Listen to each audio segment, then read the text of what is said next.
Hello, and welcome back to Harriet's Custom Computer Art Plus. If this is your first time, thank you for stopping by.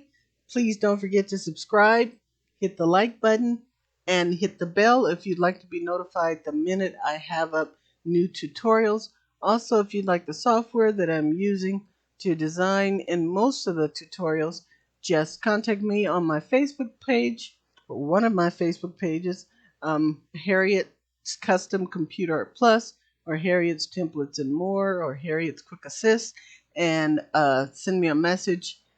Also include an email address just in case, because sometimes um, if I get a lot of requests, I can only send out the link like 10 times before Facebook uh, has their algorithm triggered that thinks I'm sending out spam. So if you send me an email address just in case I've already reached my limit of sending out the file for the day in Messenger, I can still send it to you as an email.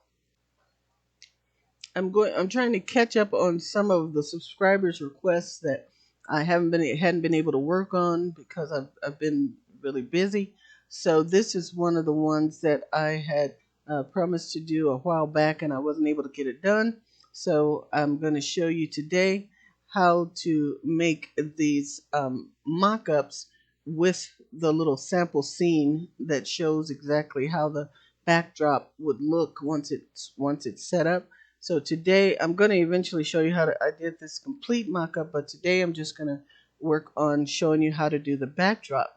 Now this is going to take longer than it would actually take to design it because I'm explaining step by step, because instead of just having you to watch me while I work, I want you to learn while I work. So I'm going to be giving you each step that I'm doing so that you can repeat it yourself. So let's get started on the backdrop. First, I want to make an elongated page like this so that I can put all the items on the page. And so I'm going to go to File, New, and I already have the setup. But usually when you open it on the first time of the day, or the first time you open it each time, it's on fit to page. So I'm going to put it on fit to page. Okay, so that's usually how it is when you first come in. And I just want to elongate this a little bit. So I'm going to click on this down arrow, change it to custom. And this is how you would change it anytime you want to change your canvas shape or size, for depending on if you're making a banner or different things. So I want to make the full page where it will be the mock-up with all the different items. So I just want to elongate this a little bit. So instead of leaving it at 7 by 10, I'm going to change it to 7 by 12, and that should give me a good length to work with. And I'm going to click done. So now I'm going to start with, I find all my images and I put them on one page. And I get a lot of questions about designing for men and different ideas for men. And this is a good way to go about it. What I uh, thought of was to look for images of men's tie fabric or men's suit fabric or pocket squares, any type of fabric related to men, and that will provide some really good um, backgrounds for your treats and for your backdrops and everything. So keep that in mind when you're trying to design for a man. This image, I needed a shape to put the titles in for some of the items that I'm going to include. And this is, I searched on Google for ornate shape or elegant shape, and then I looked for ones that didn't look really feminine, without a lot of swirls and all the things that would make it look like a feminine shape. So this, because it has these clean arches, it kind of reads as more manly. So I chose this one. It's different from the one that I used in the original backdrop. I really like that one because that one being squared off really made it appear more manly. But I didn't save any of this. So the only image I have, I didn't save any of the graphics because I can usually always go and find again whatever I need. But I'm going to start saving the graphics to share in my template room and different groups that I have. So I'm going to first need my curtains. And I noticed when I made this one that I found this image and I saw that he had a zigzag pocket square. So that's what gave me the idea to look for zigzag drapes to go alongside the image that I chose. So I'm going to show you now how I put together that backdrop. So here I have the black drape. I wanted to have this uh, top of the curtain have it look like this and go along with this one that I'm going to use as the second curtain that flanks my banner. So first off, I need to turn this into a square. And I'm going to move this table out the way for now. And as you can see, whenever you see the puzzle piece at the bottom of the image is because it's multi-layers. And if I click on that puzzle piece and open it up, you'll see I couldn't find the image that I had before with the pocket square that had the zigzag, so I had to make the image. So a lot of times I will recreate graphics so I can make what I want. And in order to put the pocket square in there, I just had to crop this section out of the pocket so I could drop that on the second layer. So I'm going to hit the back arrow and I'm going to group it again so it'll look like it came that way. And a lot of the graphics I use are graphics that I've put together in this way. So I'm going to go here to cut out in picture, cut out of picture with the cookie cutter shape, and I'm going to make a square because most of your banners are like 8 by 8 or 10 by 10. Some are different measurements on the width and height, but this one, if I was going to make it an 8 by 8, and these are high resolution graphics that I either Google search and find that are available.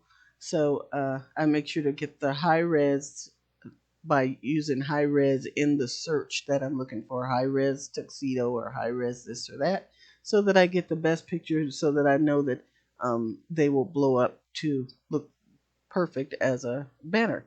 So now that I have the square where I want it, because I just want a little of this pocket square in his hand because I need to swap that out so it could be holding a cigar because this was for a cigar bar party.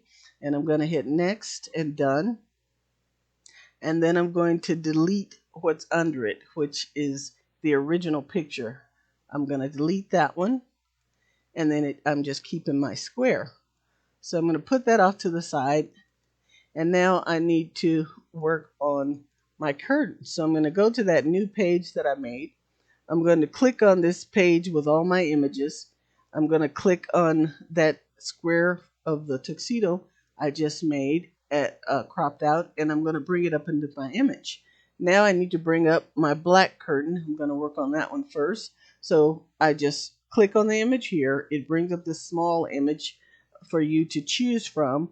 So I click on what I want to pull in from that page, left click, and then it puts a blue square around it. So any image you click on, it will jump down to that image for you, and you'll see it puts a blue square around it.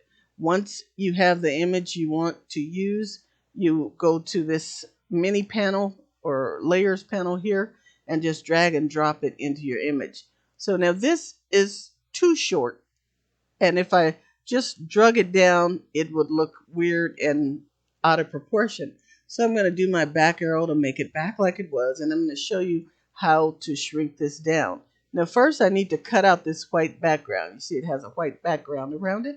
So I'm just going to resize it so that it's big enough to cover the image that's on screen already, because I don't want to change that image, and as long as it's not visible while I'm cutting here on the canvas, then I can just cut out the pieces I need and it will still be back there untouched. So I'm going to go to cut out in picture, cut out of picture by color selection.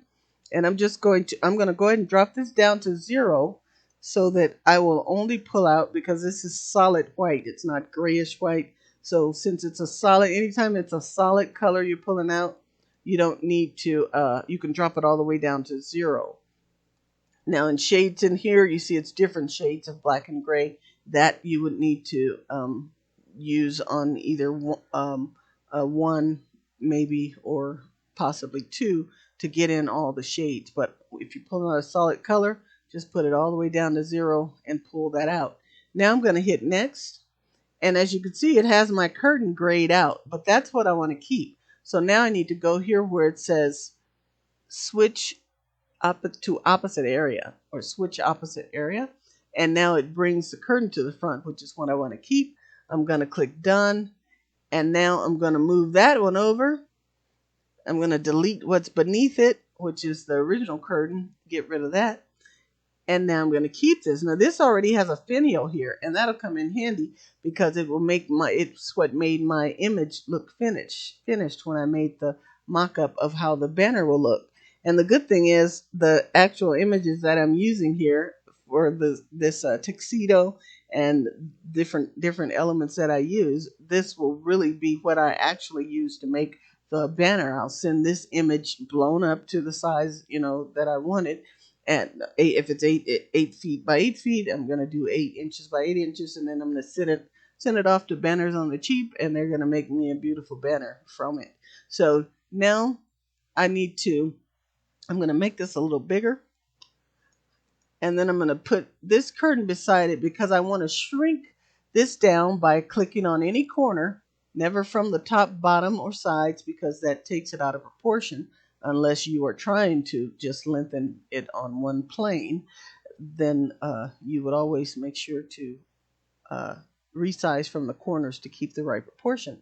So I want the top of the curtain to look as if it's actually on or besides an 8-foot banner. So if I'm kind of eyeballing these curtains, if that was really an 8-foot banner, these squares that are cut out here for these, what are these called? I can't remember what those are called, but we'll just call them the hangers for now. So those would be probably, I wouldn't want them that big, so maybe about that size. Let's make it about that size. So I want to keep the hanging area with those little cutouts about that size, but I need to make this curtain longer. So what I'm going to do, I'm going to go to cut out a picture with cookie cutter shape. I'm going to use a square, and I'm just going to go shrink it down. It doesn't matter whether I keep it a square or make it a rectangle for this one, because I'm just cutting out an area of the curtain. So I'll zoom in a little bit so you can see what I'm doing. And it doesn't have to be perfectly lined up. I just want to get this area. So I'm going to hit next. And actually, I think I want to make that a little smaller. So I'm going to bring this up about there. And I'm going to grab some of these little tabs so that I can shrink that area down because I don't want it to show that much. So I'm going to keep that section, and I'm going to hit done. Now I'm going to move this up some until I have it where I want it. So I think I want it about right there because I don't want that to be really big. So I like how that looks. And now I'm going to make another square by going to cut out a picture with a cookie cutter shape. I'm going to shrink it down a little bit by resizing it from the corner. And this time I'm not going to go up in these tabs. I'm going to keep it just on the curtain. So I'm going to bring this up to about right there. Hit next. You see what I'm keeping, and done. So now I'm going to zoom out. I'm going to group these by dragging from the top corner to the bottom, and I'm going to move them over so that I'm lining it up with the corner of the graphic that is our banner. I'm going to click out now because now all I want to choose is this square that I just cut, and I'll show you that's what I cut. That's the only thing I'm going to resize. So I'm going to hit my back arrow, and now I'm going to just drag from the bottom of this rectangle that I just cut out and bring it down to the bottom of my banner. So now I've made myself a nice long banner. I mean, a nice long panel, curtain panel. So I'm going to zoom out a little bit so I can just choose my curtain. And now I'm going to close this puzzle piece because I want that to stay like that. Now I don't want this wide because normally when they put the panels on, the panels are kind of thin. So I'm going to thin this down to about right here. And so that I'll have a panel for each side, I'm going to go to cut out in picture, cut out of picture with the cookie cutter shape. As you can see, we use the same functions over and over again. That's why it's so easy to learn this software, because you're doing the same thing over and over again, and you will get so used to doing it, it will be like second nature. So I hit next and done. Now I have two curtain panels, but my finials are both on the left side. So I want to change this one so that this finial, and the finial is this little ball right here, I want that finial to be on the right side. So I'm going to, while I have it chosen, you can see that it's chosen because it has the coupon line and the quadrant markers around it. I'm going to go to size and position, flip, and then click the first choice, which is mirrored, and it mirrors my curtain, and now I have the finial on the outside like it should be. So I'm going to bring my banner, my 8 by 8 foot banner mock-up over, and I'm going to put this curtain on that side. Now I need to grab, I'll move these over a little bit, now I need to grab my other panel, which was the zigzag panel, and I'm going to bring that up.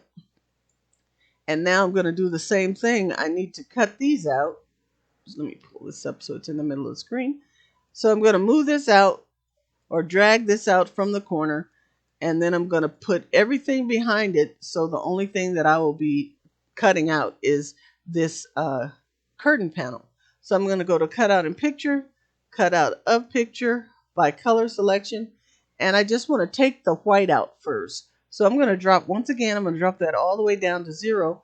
And I'm going to click outside the white in the white area. Now I'm going to zoom in because you see this part was so white, it still pulled it out.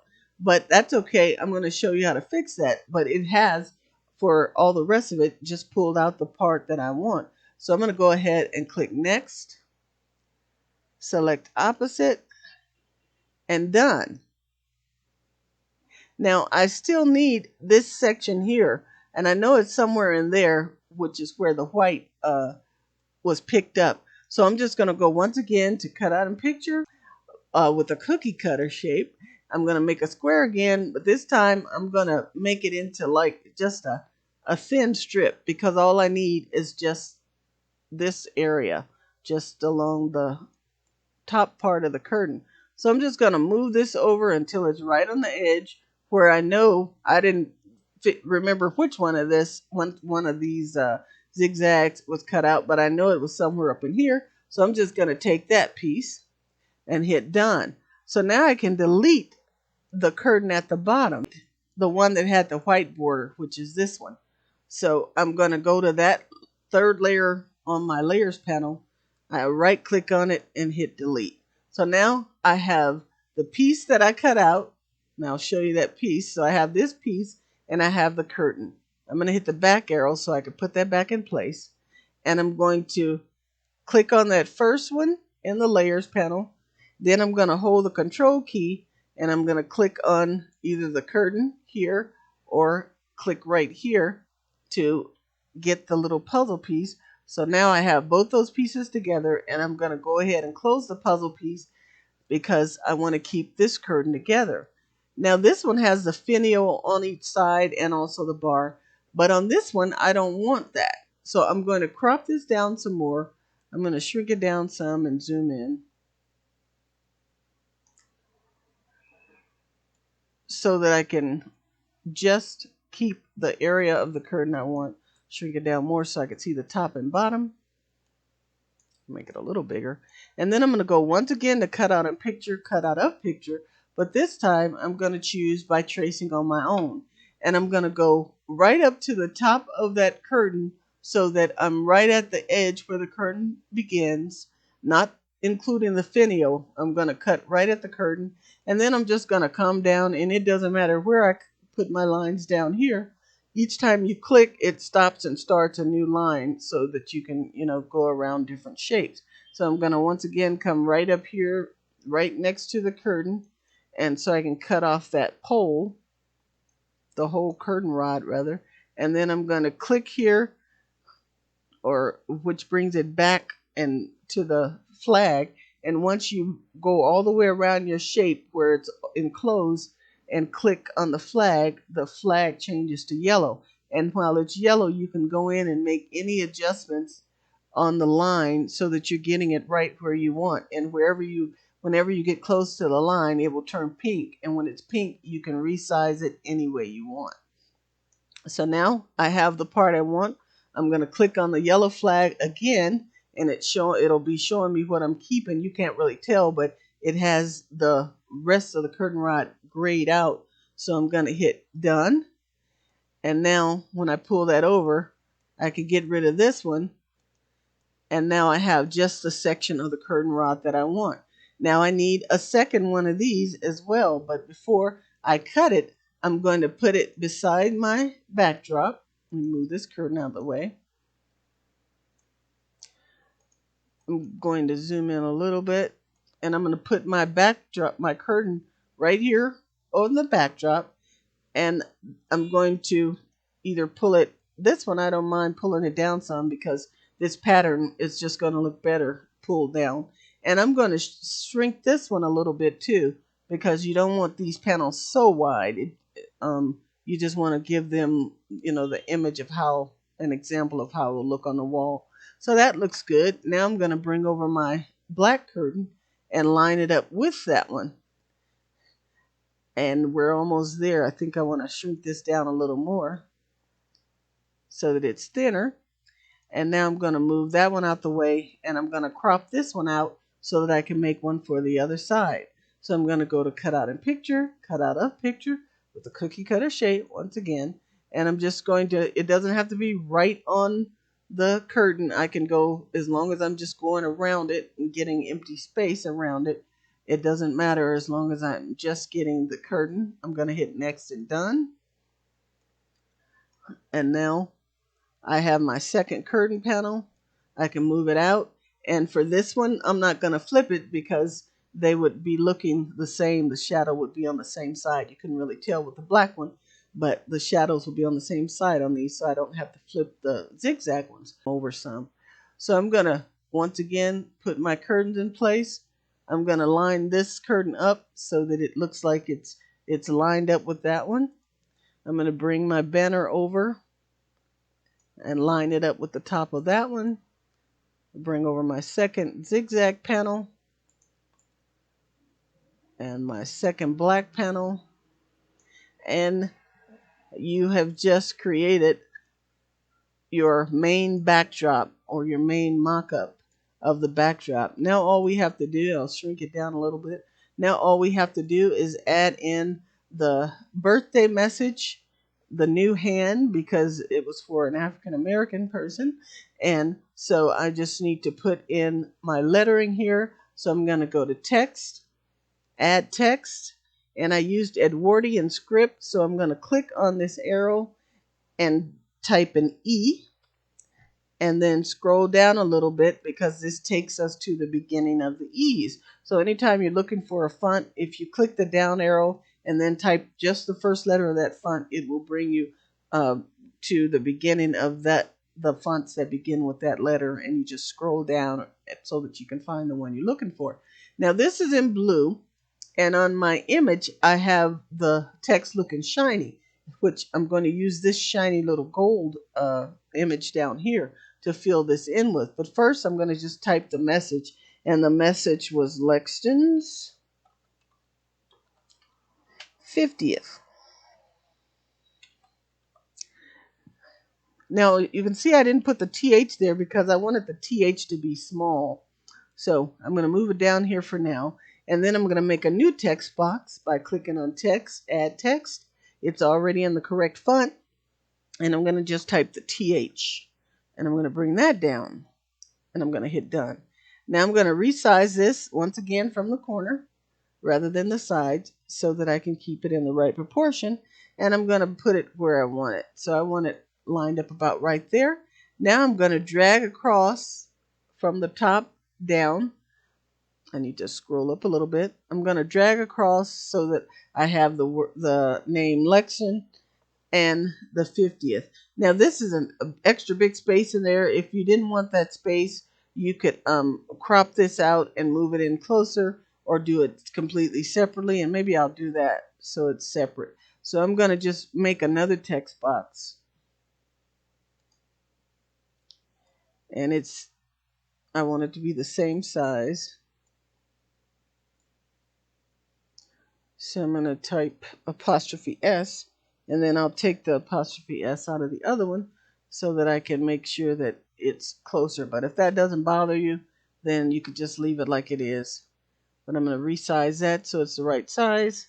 Now I'm going to right click on this text to change it, hit edit text. I'm going to go in and just take out the S and the apostrophe. But I'm going to still leave 2 spaces there so that I can put my apostrophe S back in. And then I can actually bring it in a little closer so that it doesn't look so weird. So that if you like it better like that, that's fine. I actually think I want it a little farther apart. So yeah, that looks good. Now I need to bring my TH back over and line that up where I want it. I think I want it up a little bit. And now I'm going to drag from the top to the bottom, and I'm going to put all of those pieces together. Now I need to change it to gold, but before I put that, change it to gold, I'm going to move it back up into my image where I want it and resize it so that as soon as I change the color, you'll instantly see that pop. So now that I have this chosen, I'm going to go to cutout and picture. This time you're going to go to fill cutout or picture, and then you're going to click on this apple to pull a picture into the text or any type of image. You could do this with any image or any shape. So now that I've chosen the apple, it comes to this image, and I'm going to choose from my tray the image that I want to fill it with. So I'm going to drag this up, and as you can see, it put in the full size that of that rectangle, so you could see the coupon lines. But all this is looking solid gold. I wanted to give it the shimmer effect, so I'm going to shrink it down by clicking on the bottom. And while I'm clicking on the bottom and dragging it upward with my left mouse button, as you can see, as I slowly drag, it starts bringing in the gradient. So once I pull this up, so I don't want to leave out any of the font, but now you can see the gradient. The bottom is darker gold, the middle is a little lighter, and then the top is the lightest. So it gives it that richer look. So I'm going to go ahead and hit done, but that's kind of dark. So I want to lighten the Lexion's 50th up a bit. So I'm going to go here to paint and color effects, change color. And this one is not going to change the color. It's just going to change the hue of the color. So I'm going to just click on this top arrow under this little black and white paint splotch or splash that makes it brighter. This one makes it brighter. This one makes the color more intense or saturated. And this one fine tunes the color. So all I want to do on this one is brighten it up some. And I'm just going to click a couple of times on that up arrow, and as you can see, each time I clicked, it made it a little lighter, and I think that's just perfect right there. I think I clicked 1, 2, 3, 4, about 5, 6 times to get it up to this brightness. Now, because it's kind of fading into the shirt here, because this part, the white shirt is kind of washing it out, I'm going to click on the font again, and I'm going to drop a shadow in behind it. So I'm going to go here to special effect, shadow, and I'm going to choose soft shadow. And as you can see, I'll take it off, but as soon as I click soft shadow, it puts a shadow around the entire edge of the image. But I want a drop shadow, and I want the drop shadow to still be soft. So I'm just going to click with my left mouse button, and I can drag this any way that I want the drop shadow, I can make it look like the light's coming from the bottom or from the top. I can make it look like the light's farther away from it by dragging out the image farther, or make it look closer by putting it very close to the image. So if you put it somewhere and you can't get it lined up where you want it, just go ahead and click no shadow, and then click shadow again, and you get another chance. But most of the time you can get it where you want it on the first time. And I just want to drop it down just a little bit so that it shows and it differentiates from the white shirt. I'm going to hit done, and now we have Lexington's 50th there.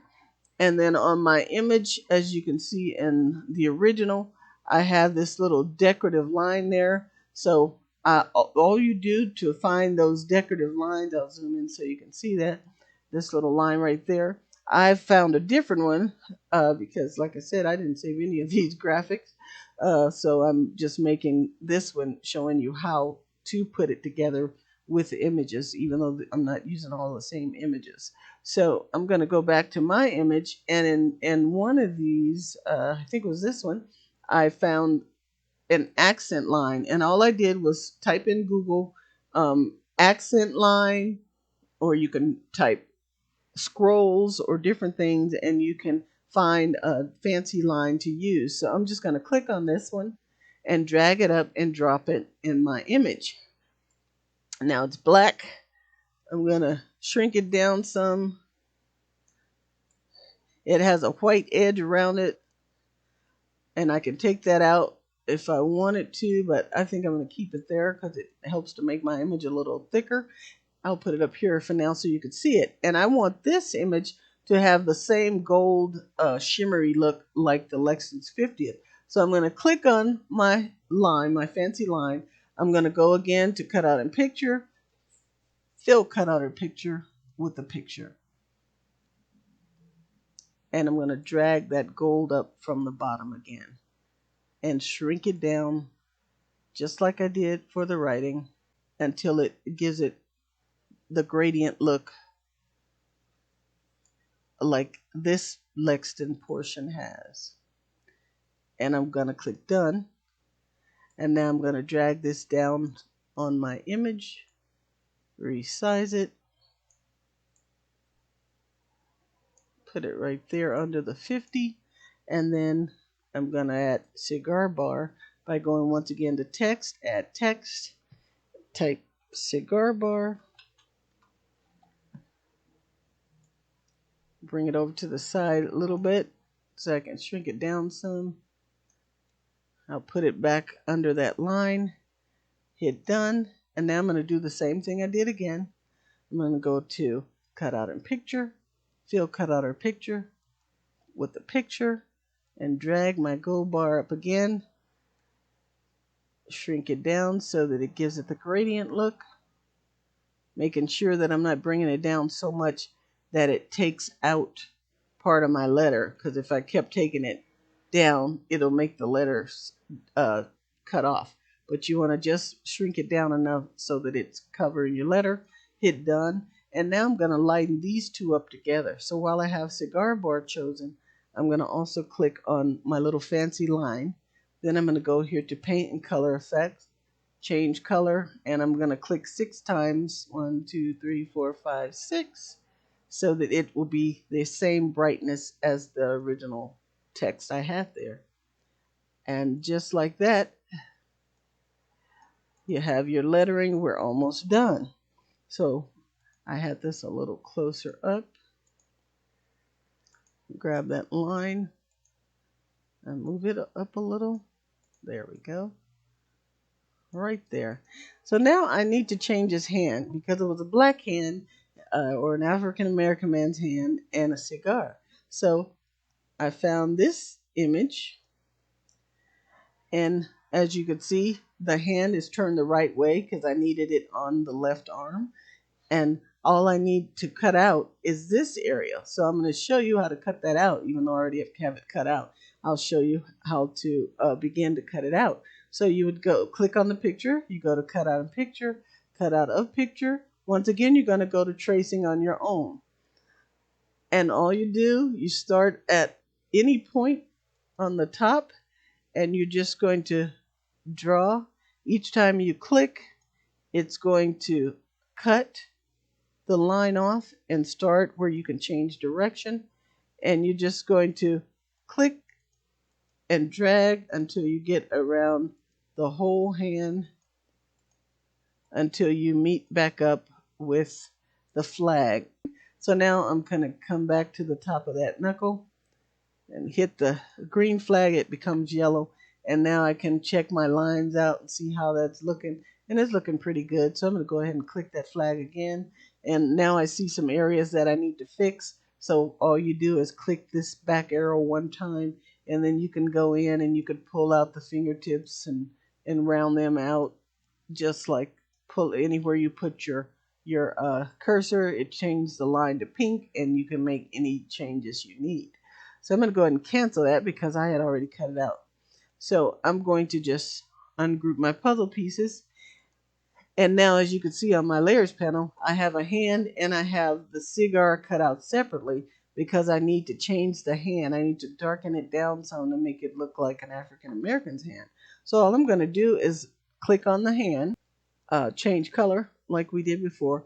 And this time I'm going to click down on the arrow so that I can make that hand look darker. I have the cigar. So now I need to bring those two pieces to my new image. So I'm just going to scroll across those two, and I have the cigar and the hand. And I'm going to go to the image that I'm making over here. And I'm going to click on the image where it has the hand I want. And I'm going to drag it up into the screen. Now, I need to cut this hand out so that I can get rid of it. This one there, I'm going to just try to draw this hand. So I'm going to go here to cut out and picture, cut out and picture by color selection this time. And I'm going to drop this down to 1 because, as you can see, his hand isn't a solid color. So I need to get out all these different shades of the paler skin. So I'm just going to just drag all around until I pick up all of his skin tones, because I need this area to blend into the background so I can put the new hand in there. So it looks like I have pretty much all of the pink or the lighter skin color. I'm going to hit next and done. And now I'm just going to change this to black. This time I'm going to go to paint and color effect. This time I'm going to choose fill with a solid color.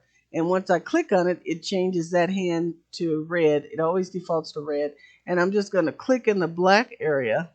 And this is exactly how I did in that other one. I'm going to click in the black area so that I can change that hand to black. And I see a little bit is still down here. So I'm going to stretch it out a little bit so that I can get that in there too. And I'm just oversizing it a little bit so it completely blacks out that hand. Then I'm going to drag this one to the top by clicking in the layers panel, left clicking, holding it, and dragging it up a layer. And I'm going to resize the hand, turn it a little bit so that it will look natural when I place it down here in his sleeve. Still needs to be smaller, not too small.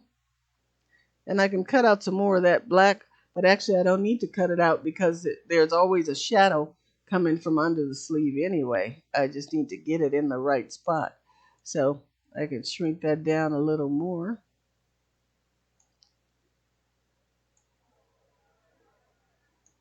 I probably should have looked until I found a better hand, but I'm going to work with this one since this was the one I found.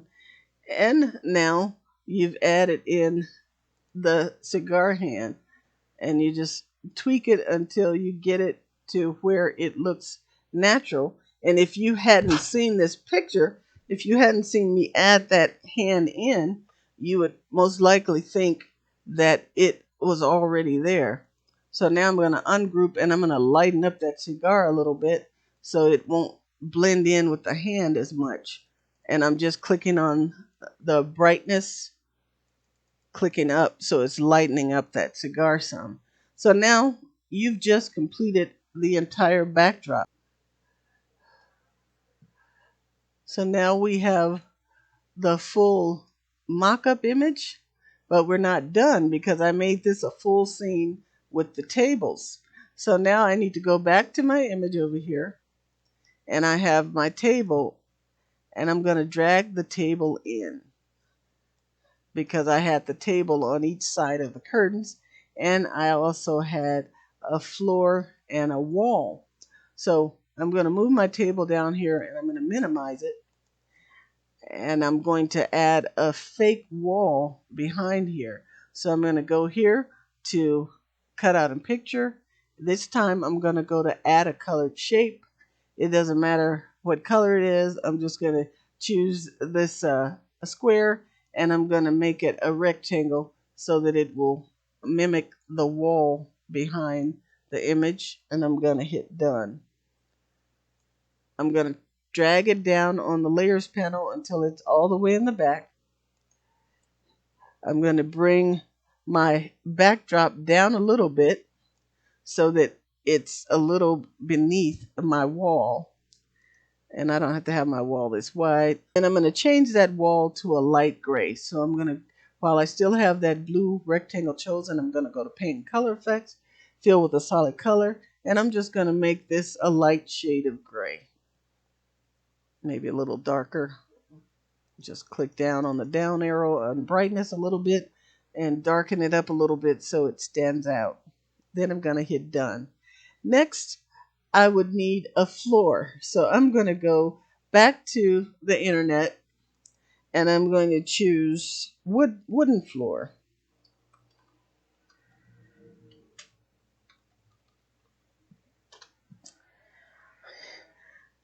I'm going to click on images, and then I'm looking for like a full room image.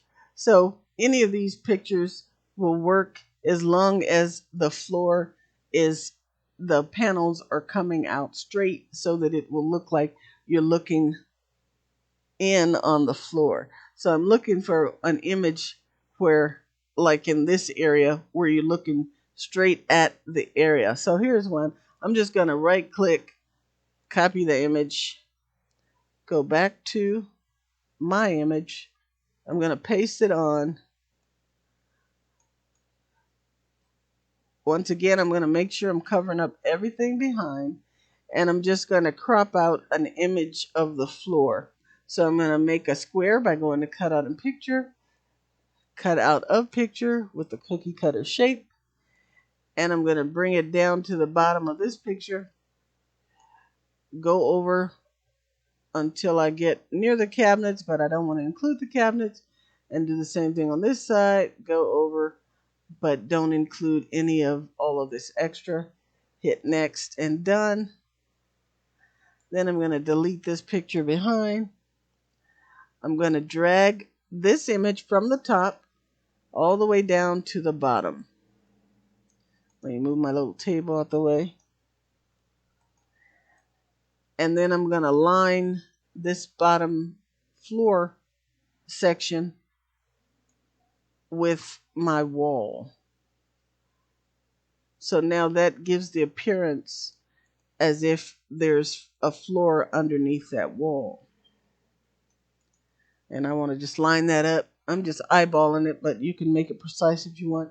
Now I'm going to bring my backdrop down a little more because that gives it the illusion that it's actually hanging down to the floor. So I'll zoom in a little bit so you can see that illusion. It looks like your backdrop is just a little bit out from the wall. So it gives it that dimension.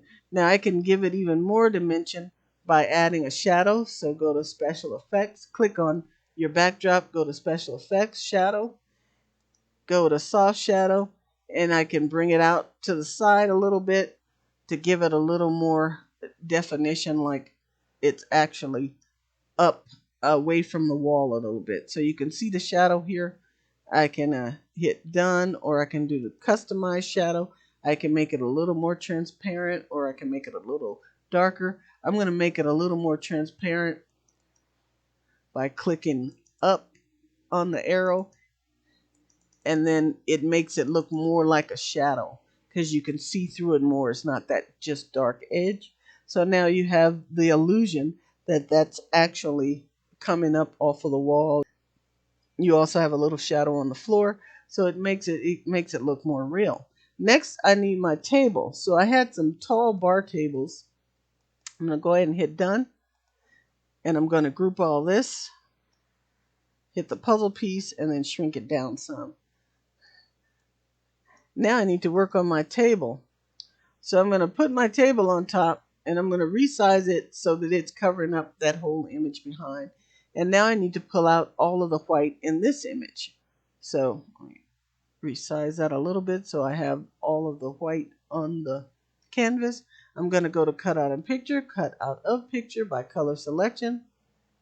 Once again, I'm going to go all the way down to 0 because this is solid white. And I'm just going to click in the white areas.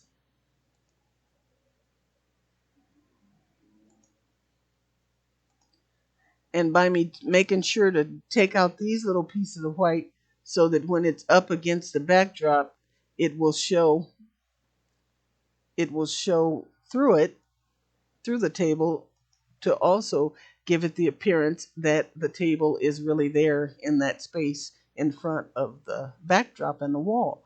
So now I'm going to once again click on choose opposite area, hit done, and I'm going to delete that bottom layer, which is the original table. Now I'm going to take the table to this side because I'm going to do it like the curtain. I want the bottom to be long. Move this over a little bit. I want the bottom to be long, but I want the top to still be smaller. I don't want to, have it out of proportion like this. I want the tabletop to still be flat, and I just need the leg portion to be extended. So I'm going to do like I did with that original curtain. Let me shrink this down some so I can get in closer so I can see where I'm cutting. And I'm going to go once again to cut out in picture, cut out of picture, once again to tracing on my own. And I'm just going to, the only part I need to concentrate on is this section right here. So I'm going to go right here at the edge of that leg. I could do this by tracing on my own, or I could have used a circle and flattened it out. But I'm going to use tracing on my own. And don't worry about this crazy phantom line that happens sometimes. But once you click the flag, it goes away. So now I'm going to click the flag again to see what part I'm keeping. And I did a pretty good cut job, so I'm going to keep that. So I'm going to go ahead and hit done. But you could have also done it with a circle by flattening it out and lining up that circle with the base of this table. So now what I need to do is I need to elongate my base. Let me group it and shrink the whole image. Don't forget to lock it so that it resizes all together. Now I'm going to ungroup it again, and I'm just going to drag down my base until I get it a kind of tall, because they usually stand at these tables instead of sitting.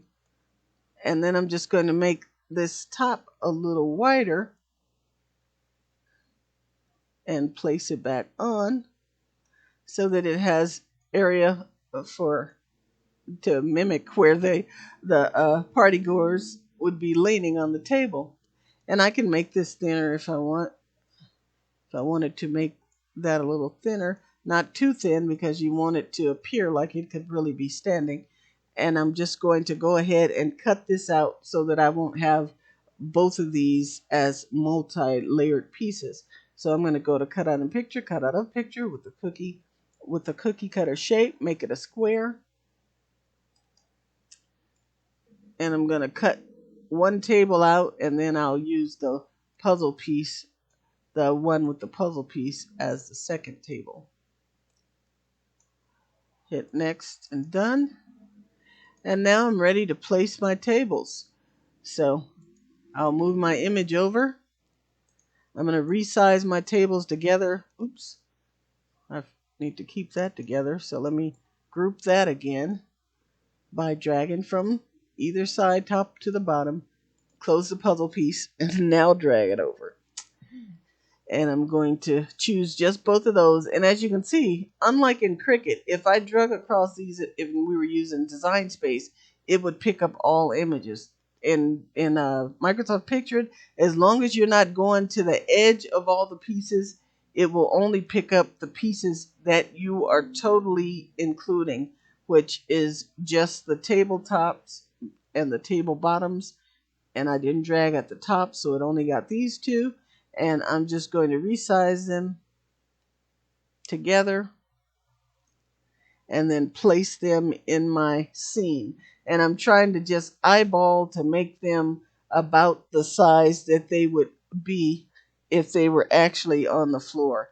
And then I'm just going to sit them in my scene to mimic how they would look if they were actually in the scene. And just like that, you've made a mock-up showing these tables were darker, so they stood out more. So I think I'm going to lighten up this floor so that the tables can stand out more. So I'm going to saturate that floor by clicking on just the floor panel. I'm going to click on change color, and this time you'll see what the saturation button does. I'm going to just click up on it, and it's going to change the color of the floor so that these tables stand out more. There, that looks better. And now you can see the tables that are standing out more. So that's how you make your sample backdrop scene to give your customer the full idea of how their backdrop will look. And then I usually just label it just because. Just put some black writing on there. I'll make it Times New Roman. Scroll down a little bit. And then I just label the pieces just in case someone, does not know what piece you're trying to give them an example of. And then I just dropped backdrop at the top. I think I italicized it.